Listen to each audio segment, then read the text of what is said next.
I still remember the day she had to be taken to the hospital. I was at work when her water broke, but instead of calling and demanding I get there as soon as possible, she told me that it was best I wait and that she was doing completely fine. I told her she was crazy if she thought I wasn't going to be there for the birth of my child, but she started screaming at me to stay where I was. I just chalked it up to birth hormones. I finished out the day, and as soon as I clocked out, I was flying to the hospital. It was a venture that proved fruitless, as when I arrived, my wife was nowhere to be found. And in the chaos of the busy hospital, my panic grew more and more until my pager started beeping. It was my wife's number, and in a confused hurry, I found the nearest phone to take her call. She was already home, asking me where I had been. After a little back and forth about the sheer audacity of that statement, I got in my car and drove home as quickly as I could. When I got there, I found her curled up in her chair in the living room, cradling our baby, and looking both exhausted and completely drained. Under normal circumstances, this should have been one of the happiest moments of my life. But really, all I felt was confusion. Why? Because we were scheduled to have a baby boy for her entire pregnancy. That's what the doctors kept telling us.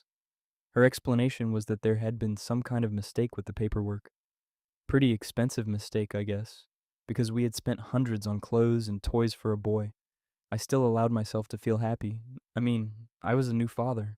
I'd waited 9 months for this moment. I wasn't going to let some paperwork issue rain on my parade. Besides, her mom seemed in no mood to argue.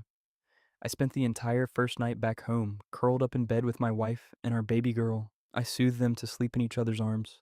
I rubbed my wife's back. I held the baby when she cried. It was the start of our new life. From that moment on, I worked my ass off to give them a decent life. Kept food on the table, kept the lights on in the house. I'd even save up every month for big gifts like jewelry and swing sets. Watching my daughter grow up was one of the most magical experiences of my life. Watching her go from her first steps to her first day of school.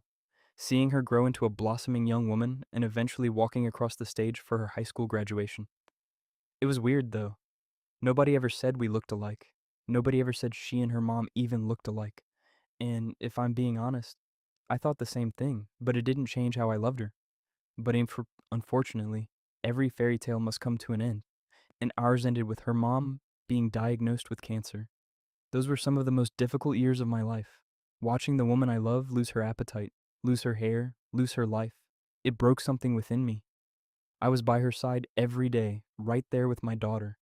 However, on the day we lost her, my daughter had been in class at the state university 100 miles away, and I was all alone, watching the world crumble before my very eyes.